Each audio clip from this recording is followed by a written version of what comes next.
হর হর মহাদেব। খাটু শ্যামের পবিত্র নিশান যাত্রার পর আজকে আমরা বেরিয়ে পড়েছি রাজস্থানের দুটি সবচেয়ে বিখ্যাত মন্দির সালাসর বালাজি মন্দির ও জিনমাতা মন্দিরের উদ্দেশ্যে। সালাসর বালাজি, যেখানে বালাজি মহারাজ দাড়ি বা গোফে দেখা যায়। এই সালাসর বালাজি মন্দিরে একটি অগ্নিকুণ্ড বা ধুনা 1000 বছর ধরে জ্বলছে। আর যাব জিন মাতার মন্দিরে, যিনি দেবী দুর্গার অবতার রূপে পূজিত হন। আর দেখাবো আপনাদের মন্দিরের সেই প্রথা যেখানে মনোকামনা পূরণ হওয়ার পর ভক্তরা এসে ঢাক বাজিয়ে মাকে কৃতজ্ঞতা জানিয়ে যায়।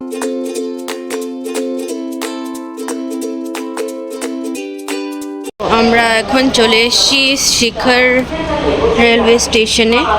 তো শিখর থেকে আমরা যাব সালাসর বালাজি। এখানে লকার রুম ছিল শিখরে, সেখানে লকার রুমে আমরা আমাদের ব্যাগেজ ড্রপ করব। আমাদের ট্রেন বিকেলে আছে 6টায়। আমরা এখানে ব্যাগেজ ড্রপ করে যাব, ঘুরে আসব। এখানে আপনারা শিখরে লকার রুম পেয়ে যাবেন। এই লকার রুমে ব্যাগেজ ড্রপ করে আপনারা আরামে ঘুরে আসতে পারেন।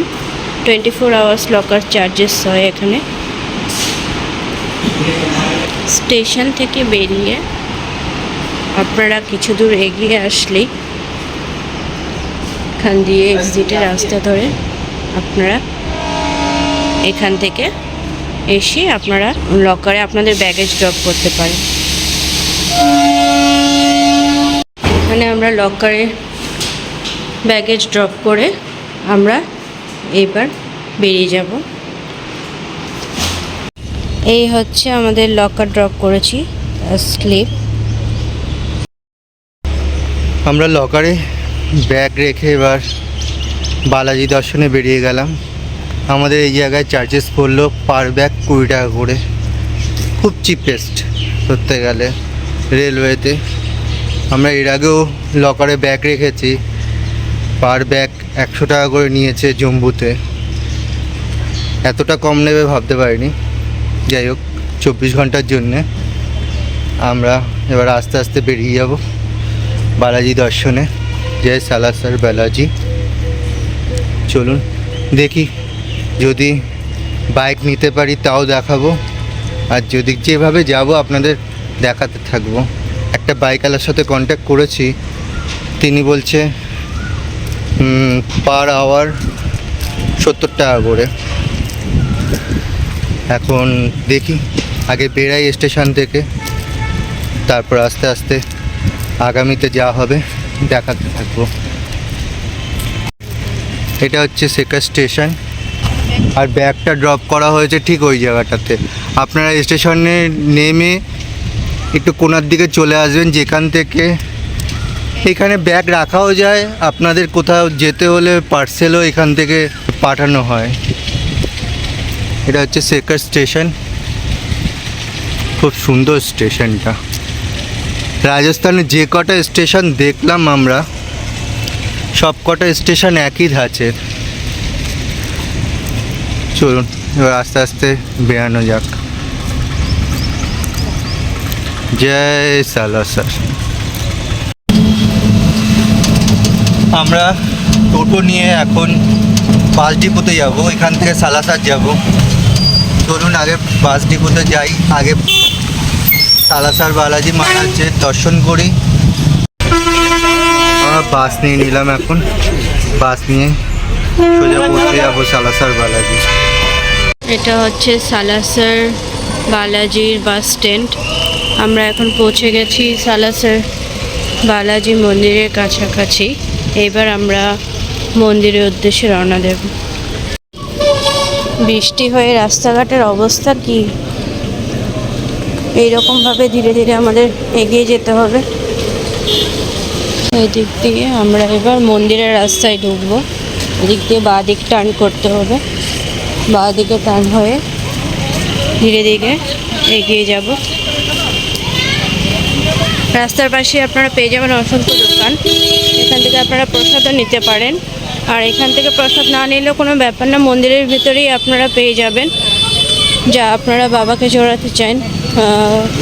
ভোগ প্রসাদে আপনারা লাড্ডু নেবেন না চূরমা প্রসাদ নেবেন, সবটাই মন্দিরের ভেতরে পেয়ে যাবেন। বাইরে থেকে নিয়ে গেলেও নিয়ে যেতে পারেন, কোনো অসুবিধা নেই। সম্পূর্ণ আপনাদের চয়েস। আমরা চলে এসেছি ধীরে ধীরে মন্দিরের কাছে। এই হচ্ছে মন্দির, সামনেই রয়েছে।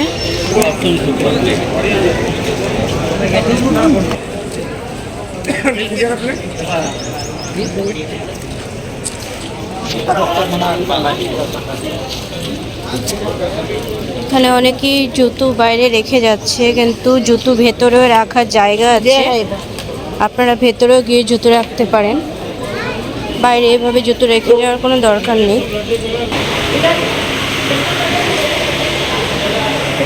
এখানে জুতো ঘর রয়েছে, আমরা এখানে জুতো রাখবো, রেখে মন্দিরের দিকে এগোবো।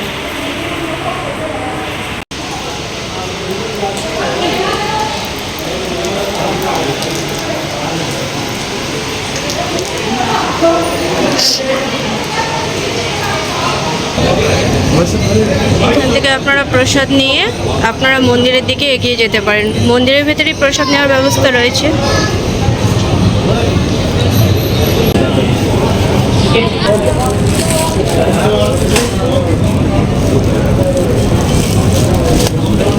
প্রসাদ নিয়ে নিলাম, এবার মন্দিরের দিকে এগোবো।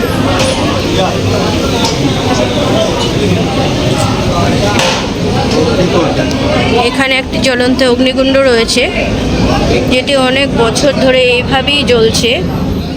হনুমানজির পরম ভক্ত মোহনদাস মহারাজ এই পবিত্র অগ্নিটি জ্বালিয়েছিলেন। প্রচলিত বিশ্বাস অনুসারে মোহনদাস মহারাজ যখন জীবন্ত সমাধি নেওয়ার সিদ্ধান্ত নেন, তখন তিনি এই স্থানে এই পবিত্র অগ্নিটি জ্বালিয়ে যান। সেই থেকে অগ্নিটি একটানা জ্বলছে। এই পবিত্র অগ্নিকুণ্ডের ছাই বা ভস্য অত্যন্ত পবিত্র। এই ছাই সামান্য পরিমাণে কপালে নিলে বা গ্রহণ করলে শারীরিক ও মানসিক রোগ থেকে মুক্তি পাওয়া যায়। এই সালাসার বালাজি মন্দিরটি রাজস্থানের চুরু জেলার সালাসার গ্রামে অবস্থিত। এটি হনুমানজির একটি পবিত্র তীর্থস্থান। বহু বছর আগে শ্রাবণ মাসের শুক্লা নবমীর দিন নাগর জেলার অশ্বটা গ্রামে একজন জাট কৃষক তার জমি চাষ করার সময় একটি পাথরের মূর্তি পান। একই রাতে অশ্বটার জমিদার এবং সালাসার গ্রামের হনুমানজির এক ভক্ত মোহনদাস মহারাজ দুজনেই আলাদা আলাদা স্বপ্ন দেখেন। ভগবান হনুমান জমিদারকে স্বপ্নে আদেশ দেন যে তিনি যেন মূর্তিটি সালাসারে পাঠিয়ে দেন এবং মোহনদাস মহারাজকে বলেন সেই মূর্তিটি গ্রহণ করে একটি মন্দির প্রতিষ্ঠা করতে। এই নির্দেশের পরেই মূর্তিটি সালাসারে নিয়ে আসা হয় এবং এই মন্দিরটি নির্মাণ করা হয়। আপনারা এই মন্দিরে হনুমানজিকে দাড়ি ও গোঁফ রূপে দেখবেন, যা সচরাচর দেখা যায় না। এটি এই মন্দিরের অন্যতম আকর্ষণ। শুরুতে এই মন্দিরটির মূল কাঠামো মাটি ও পাথর দিয়ে তৈরি হয়েছিল, কিন্তু বর্তমানে মন্দিরটি আবার নতুনভাবে তৈরি করা হয়েছে।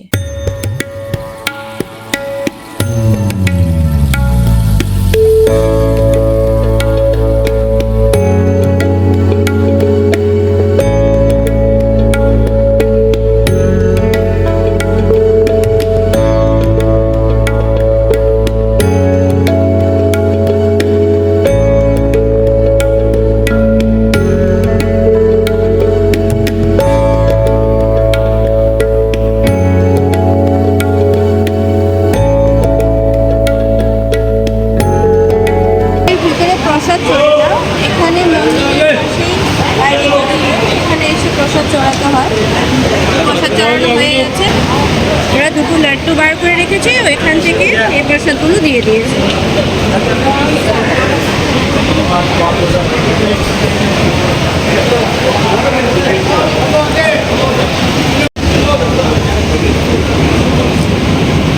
এখানে মুন্ডন করানো হয়, এই জায়গাটা মুন্ডন করানো হয়।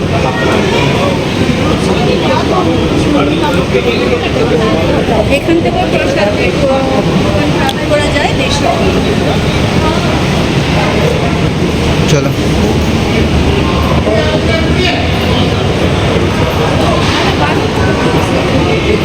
এবার আমরা ধীরে ধীরে বাইরে থেকে বেরিয়ে যাবো। আমাদের হয়ে গেছে, বালাজি দর্শন খুব সুন্দরভাবে হয়েছে।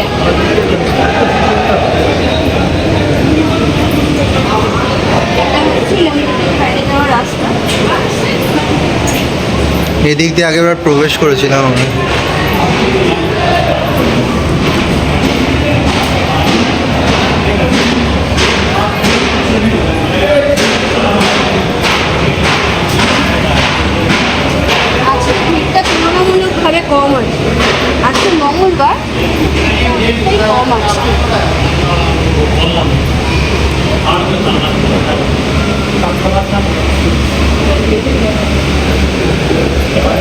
আগে এদিক দিয়ে লাইনটা শুরু হতো, এখন লাইনটা এদিক দিয়ে আমাদের ঢুকতে হয়েছে। এবার আমরা ধীরে ধীরে মন্দিরের বাইরে যাব। মন্দিরের ভেতরে আরও অনেক মন্দির আছে, যেখানেও বালাজি রয়েছে। চলুন ওই জায়গাগুলো ঘুরে দেখাবো আপনাদেরকে। এখান থেকে আপনারা প্রসাদ নিতে পারেন।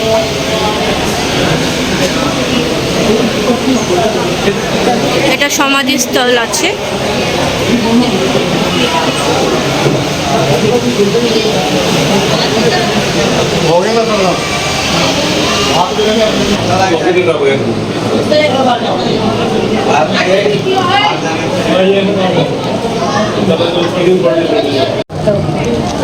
आज तो देख रहे पापा को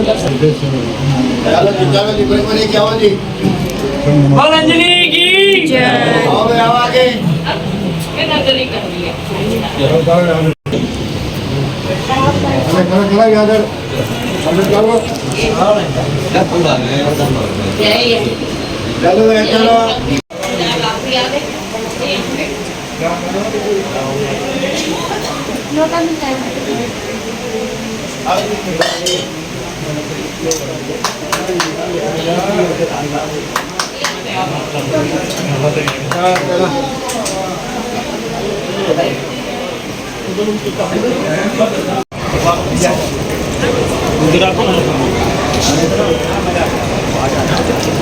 এটা হচ্ছে মেন মন্দির,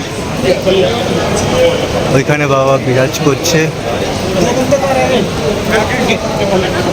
এখনো মন্দিরের কাজ চলছে, আগের বছরে এসেছিলাম, এই কাজগুলো চলছিল। আমাদের সালাসার মন্দিরে বাবার দর্শন হয়ে গেলো, খুব ভালো দর্শন হলো। মঙ্গলবার আছে কিন্তু খুবই ফাঁকা মন্দির, খুবই সুন্দরভাবে আমাদের দর্শন হয়ে গেলো। হয়তো বৃষ্টির জন্য এরকম ফাঁকা, তো আমরা এবার ধীরে ধীরে এগিয়ে যাব বাইরের দিকে।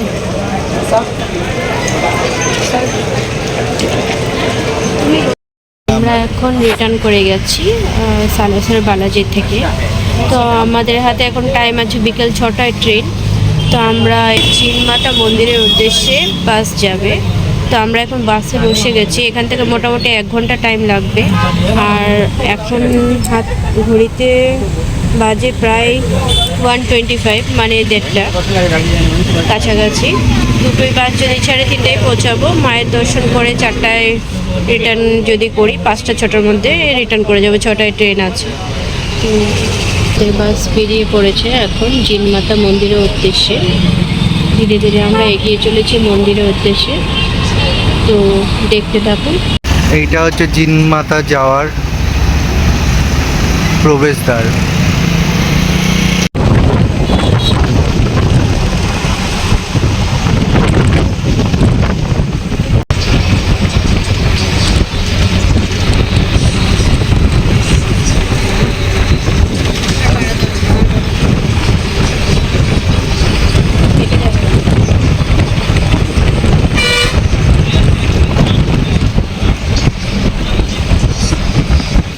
আমরা চলে এসেছি ফাইনালি জিনমাতা মন্দির।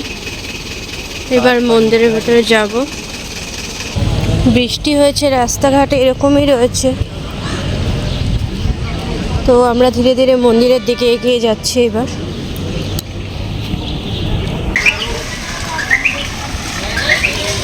বর্ষার ওয়েদার, সব জায়গায় কাদা আর কাদা।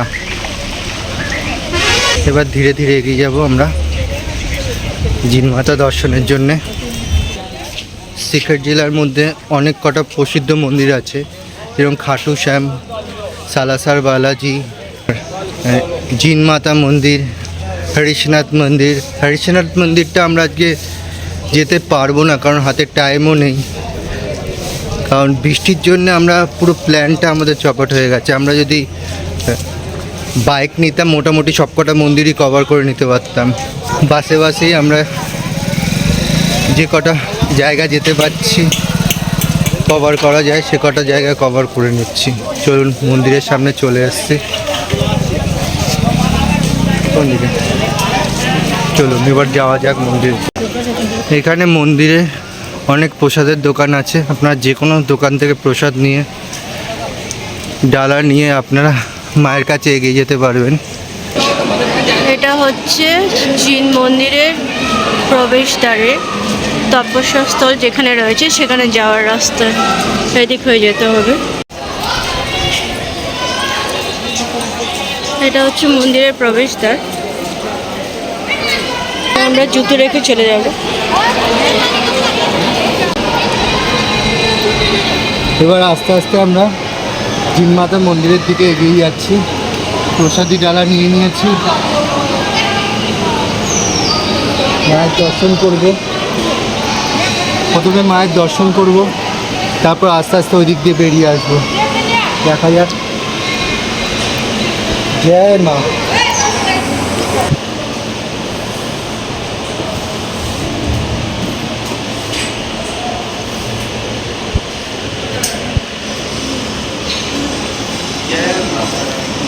জয় মাতা। এই জিনমাতা মন্দিরটি রাজস্থানের সিকার জেলার রেওয়াসা গ্রামে অবস্থিত। এটি একটি অত্যন্ত প্রাচীন ও পবিত্র মন্দির। জিন মাতা, যিনি দেবী দুর্গার অবতার রূপে পূজিত হন, তার আরেক নাম জয়ন্তী মাতা। জিন মাতা ছিলেন চৌহান বংশের এক রাজকন্যা। একসময় জিন মাতা এবং তার ভাই হর্ষের মধ্যে একটি ছোট্ট ভুল বুঝাবুঝি হয়, যার কারণে জিন মাতা রেগে গিয়ে রেওয়াসা গ্রামের পাহাড়ের কোলে আশ্রয় নেন এবং সেখানে কঠোর তপস্যা শুরু করেন। তিনি এতই তপস্যা করেন যে তিনি দেবী রূপে পূজিত হতে শুরু করেন। তাই ভাই হর্ষও পরে এই পাহাড়ের উপরে কঠোর তপস্যা করে ভৈরব দেবতা রূপে পূজিত হতে শুরু করে। ধবরা মাতা মন্দির যাওয়ার রাস্তা। ভুবনেশ্বরী, শ্রী ভুবনেশ্বরী মাতা মন্দির। জয় মা। জয় মা।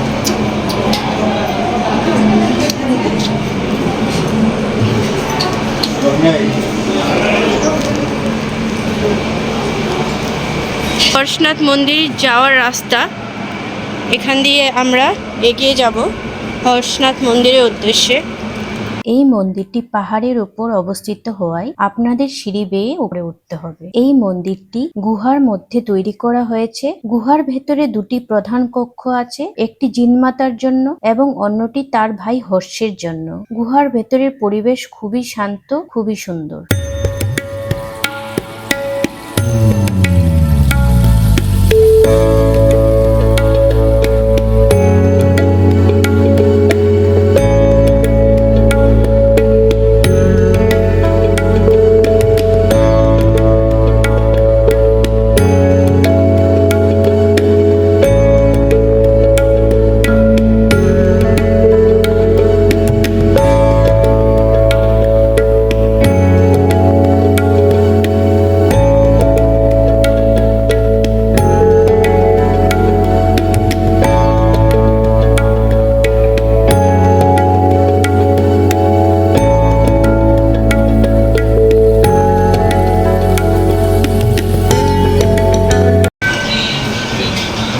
এই যে হচ্ছে জিন মাতা মন্দির।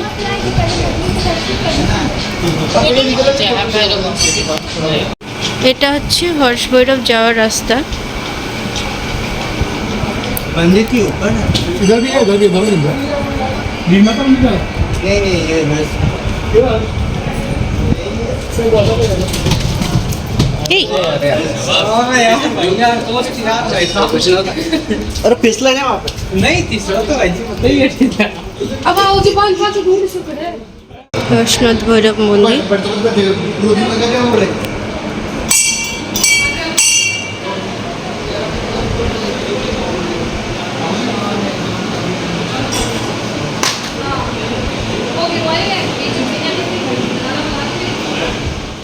এই মন্দিরে বেশ পুরনো একটি প্রথাও রয়েছে, যাকে ভক্তরা ঢাক বাজায় মান্নাত বা ঢাক বাজিয়ে মানত বলে থাকেন। এটি এই মন্দিরের একটি অত্যন্ত গুরুত্বপূর্ণ রীতি। ভক্তরা যখন জিন মাতার কাছে কোনো ইচ্ছা বা মানত করেন, সেই ইচ্ছা পূরণ হলে তারা এই মন্দিরে এসে ঢাক বাজায়। এই ঢাক বাজানোর রীতিটি হলো দেবীকে ধন্যবাদ জানানো এবং তাদের মনস্কামনা পূরণ হওয়ার কৃতজ্ঞতা প্রকাশ করা। ঢাকের প্রতিটি শব্দ জিন মাতার কাছে ভক্তের মনের কথা পৌঁছে পৌঁছে দেয়। এই প্রথার মাধ্যমেই ভক্তরা সরাসরি দেবীর সঙ্গে যোগাযোগ স্থাপন করতে পারে।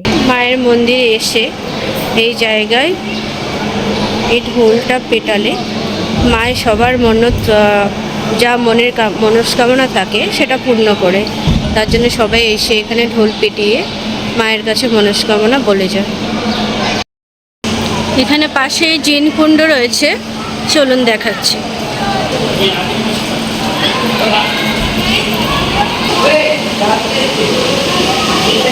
চলুন এগিয়ে যাই জিন কুণ্ড দেখার জন্য।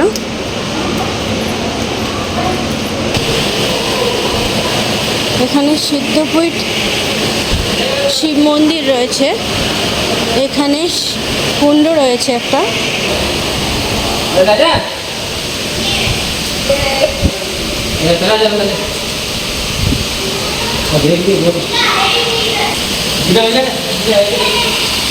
এই দেখুন কুণ্ডের থেকে জল আসে। কুণ্ডের घनत्व रही 70 फीट पर है कहाँ कुंड है। इसको बंद कर दिया, माता जी का प्रसाद इससे ही बनता है। দেখুন এই কুণ্ডের জল, এটা বন্ধ আছে, এখন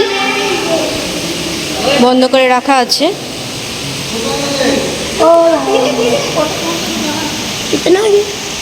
মায়ের প্রসাদ এই কুণ্ডের জলে বানানো হয়। এই কুণ্ড এখন বন্ধ আছে। আর হর মহাদেব জয় বলে ভোলেনাথ।